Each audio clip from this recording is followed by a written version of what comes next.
Good morning, 5th grade online learners. Welcome to Mr. Monzo's class, January 26th, 2021. This is 5th grade, and you could tell because Addison Fedor is making me laugh right now.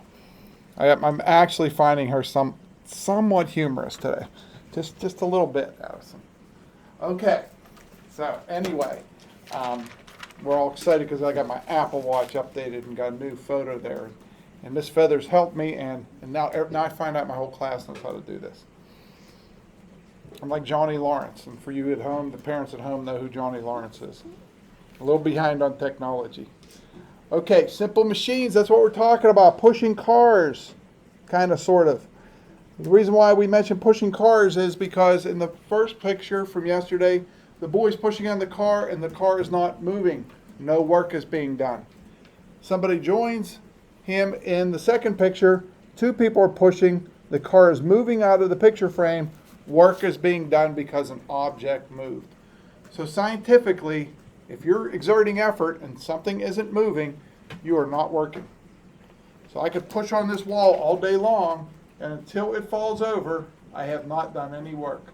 Even though I'm sore, my arm hurts, my shoulder hurts, my back hurts. If that wall doesn't move, I've done no work. On the next page, we talk about simple machines, and there are 6 simple machines. They are known as the lever, the pulley, the wedge, the wheel and axle, the inclined plane, which I was very happy Addison Fedor remembered as she was going up the ramps in Level Green Elementary. She remembered inclined plane. And I said, I've done my job. If you think of science later in the day, I've done my job. Yes, good job, Addison. And the last simple machine is a simple screw that you put into a piece of wood. Yesterday we read this page. It's like a seesaw. And the point is the fulcrum, which is the triangle, depending on where you put that, that's going to make work easier because you have that long lever lifting that cinder block. Okay? So it's amazing how easy it will be on the other end of that seesaw to lift that cinder block. A lot easier than if you just lifted it without a lever. On the next page that I'm going to read, we talk about different types of levers. So we have a second class lever. In a second class lever, the load is placed between the fulcrum and the effort force. A second class lever increases force but doesn't change its direction. The nutcracker shown here is made of 2 second class levers. Squeeze its handles and the nut will be squeezed even harder. But unlike the forces on a pliers, the direction of the effort force on a nutcracker is the same as the direction of the resistance force. Other examples of second class levers are wheelbarrows and bottle openers. As with the nutcracker, these tools allow a small effort to overcome a large load. And we used the example of me building a wall at my mom's house a few summers ago, and I can tell you I used a wheel and an axle and levers all day long. Simple machines made that job a lot easier. When I saw wheelbarrow, that made me remember that. Third class levers. In a third class lever, the effort is applied between the fulcrum and the load. This is the only type of lever that always reduces the effort force instead of increasing it. In the photograph, each chopstick acts as a third class lever. Notice that a force applied, Notice that a force applied over a tiny distance at the fulcrum where you hold the chopsticks moves the food at the other end over a longer distance. A fishing rod is another example of a third class lever. The fulcrum is at the end of the rod that you hold steady. The resistance force is the weight of the fish at the other end of the fishing rod. By pulling up on the middle of the fishing rod, you can lift the fish out of the water. A shovel and a stapler are other familiar types of third-class levers. A pair of tweezers consists of 2 third-class levers joined at the fulcrum.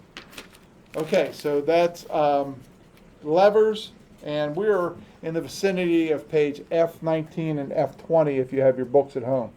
If you do not, please refer to your study guide. Let me do a time check. Okay, we're at about 5 minutes. Wheel and axle and pulleys. No one knows exactly Who invented the first wheel and axle? But humans started using this machine around 3,300 BC, so approximately 5,000 years ago. The wheel and axle is a simple machine that changes the amount of force applied to an object. Wheel and axles are used for many things, including to steer a truck, to open a valve on a water pipe, and to seal a submarine hatch. Examine the diagram above. The axle is attached to the wheel at the center. When the wheel is turned, the axle also turns. Likewise, if the axle is turned, the wheel turns as well. A wheel and axle can be used two ways. When the effort force is applied to the wheel, the force is increased. When the effort force is applied to the axle, the distance over which the force acts is increased. Look at the diagram of the car steering wheel. When the driver turns the wheel, the rim of the steering wheel travels a greater distance than the rim of the steering column. Because the steering column, the axle, travels a shorter distance, the force applied to the axle is increased. Many other familiar items, such as doorknobs and faucets, work the same way. The wider the wheel, the less effort force required to turn it. However, you need to turn the wider wheel a greater distance to do the same amount of work. Have you ever watched gears in action? A gear is a wheel with teeth around its rim.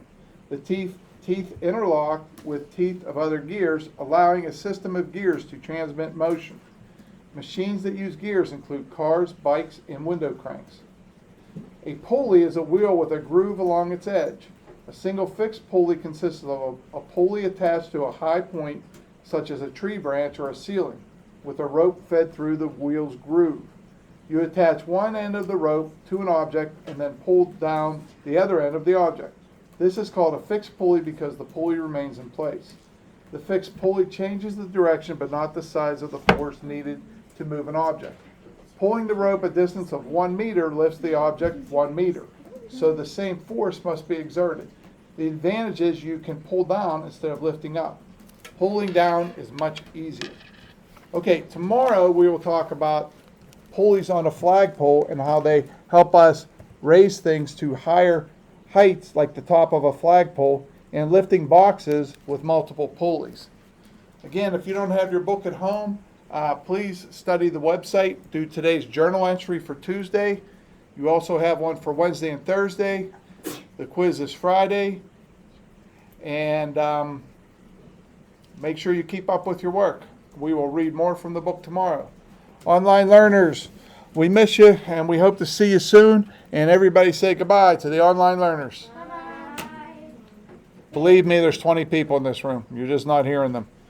All right, we'll see you tomorrow. Bye.